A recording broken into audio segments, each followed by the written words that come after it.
மத்தேயு 7ஆம் அதிகாரம் 15-16 வசனம். கள்ள தீர்க்கதரிசிகளுக்கு எச்சரிக்கையாயிருங்கள். அவர்கள் ஆட்டுத்தோலை போத்து கொண்டு உங்களிடத்தில் வருவார்கள். உள்ளத்திலோ அவர்கள் பட்சிக்கிற ஓநாய்கள். அவர்களுடைய கனிகளினாலே அவர்களை அறிவீர்கள். முட்செடிகளில் திராட்சை பழங்களையும் முட்பூண்டுகளில் அத்திப்பழங்களையும் பறிக்கிறார்களா? இன்றைக்கு ஆண்டவர் சொல்கிற ஒரு வார்த்தை என்னன்னா, கள்ள தீர்க்கதரிசிகளுக்கு எச்சரிக்கையாயிருங்கள். ஆமாங்க சிஸ்டர், அது எப்படி கண்டுபிடிக்கிறது தான் தெரியலன்னு சொல்லிட்டு ஒரு அக்கா சொல்றீங்க. இன்னைக்கு ஆண்டவர் சொல்றாரு, வசனத்தின்படி யார் போதிக்கிறாங்களோ, வசனத்தின்படி யார் வார்த்தைகளை சொல்றாங்களோ அவர்கள் தான் உண்மையான தீர்க்கதரிசிகள். வசனத்துக்கு ஒத்ததாய் இருக்கணும் அவர்கள் கொடுக்கிற தீர்க்க தரிசன வார்த்தைகள். இந்த நாட்களில அநேக கள்ள தீர்க்கதரிசிகள் எழும்பியிருக்கிறார்கள். கர்த்தர் சொல்றாரு, அவங்க கள்ள ஓநாய்களாம். எப்படி எல்லாம் திட்டு இருப்பாங்க, அவங்க கள்ள ஓநாய்கள், கள்ள தீர்க்கதரிசிகள். அவங்கள நீங்க எப்படி எஸ்டிமேட் பண்ணலான்னு ஆண்டவருடைய வார்த்தையை சொல்லுது. அவங்களுடைய வாழ்க்கையில கனி உள்ள வாழ்க்கை இருக்கணுமா, அவங்களுடைய வாழ்க்கையானது சாட்சி உள்ள வாழ்க்கையா இருக்கணுமா. அதுதான் அடுத்த வசனம் சொல்கிறது. அவர்களிடத்துல சாட்சி உள்ள வாழ்க்கையும் கனி உள்ள வாழ்க்கையும் நீங்கள் கண்டீர்கள் ஆனால் உண்மையிலே அவர்கள் கர்த்தர் அனுப்பின தீர்க்கதரிசிகள்.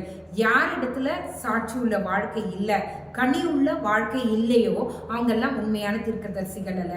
நிறைய தீர்க்கதரிசிகளை பாருங்களேன், வெளியே அப்படியே அவங்க எவ்வளவு இங்க வசனம் சொல்லியிருக்கிறது போல அவங்க என்ன பண்றாங்களா, நல்லவங்க போல போர்வை போத்துக்கிட்டு நம்மளை ஏமாத்துறாங்களா.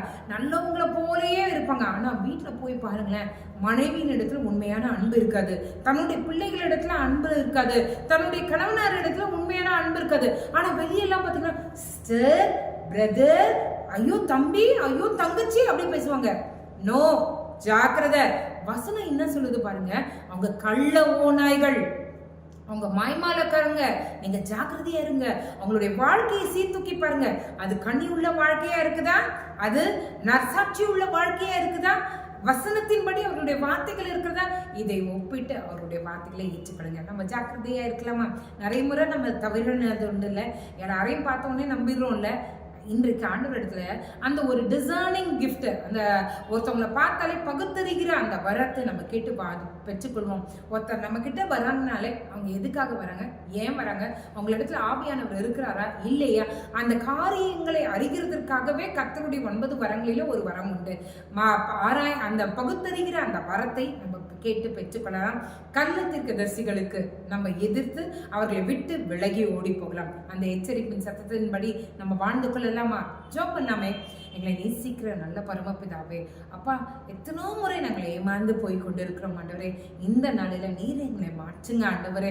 அப்பா, உம்முடைய வார்த்தைக்கு கீழ்ப்படிந்து நடக்கிறவர்களா, உம்முடைய காரியங்களை செய்கிறவர்களா நீர் எங்களை வாங்க ஆண்டவரே. உம்முடைய தீர்க்கதரிசிகள் யார் என்பதை பகுத்தறிந்து அவர்களை ஆண்டவர் அவர்கள் சொல்லுகிற வார்த்தைகள் உம்முடைய வார்த்தைகள் என்பதை உணர்ந்து நாங்கள் செயல்பட கிருபை செய்யுங்க. அநேக முறை ஆண்டவரே கள்ள தீர்க்கதரிசிகளுக்கு முக்கியத்துவம் கொடுத்து நல்ல தீர்க்கதரிசிகள் உம்முடைய வார்த்தைகளை சொல்லுகிற மனுஷர்களை ஆண்டவரே நாங்கள் முக்கியத்துவம் கொடுக்காமல் நாங்கள் இருந்தது உண்டு. எங்களை நீங்க தயவாய் மன்னிங்க. நீ சொல்லுகிற வார்த்தைகள் நாங்கள் வாங்கி ஆண்டவரே அதன்படி நடக்க, அதன்படி செயல்பட நீர் எங்களுக்கு உதவி செய்யுங்க ஆண்டவரே. நீரே எங்களோடு இருந்து எங்களை வழி நடத்துங்க. நாங்கள் எல்லாவற்றிலும் ஜாக்கிரதையா இருந்து உம்முடைய வார்த்தைகளின்படி நிலைநிறுத்தப்பட, ஸ்ட்ராங்காய் உமக்குள்ள வளர நீர் எங்களுக்கு உதவி செய்யுங்க ஆண்டவரே. இந்த இரவுல ஆண்டவரே நாங்கள் செய்த தவறுகள் ஒவ்வொன்றையும் நீங்க மன்னிங்க ஆண்டவரே. ஆண்டவரே, யாருக்கு முக்கியத்துவம் கொடுக்கணுமோ அவர்களுக்கு முக்கியத்துவம் கொடுக்க எங்களுக்கு ஞானத்தின் வரத்தை, அந்த பகுத்தறிகிற அந்த ஞானத்தின் வரத்தை நீர் எங்களுக்கு தருவீர். நீரே எங்களோடு இருந்து எங்களை வழி நடத்துங்க. எல்லாவற்றையும் கையில் ஒப்படைக்கிறேன். இயேசுவின் மூலம் ஜெபம் கேளும் நல்ல பரமபிதாவே. ஆமென், ஆமென், ஆமென். God bless you.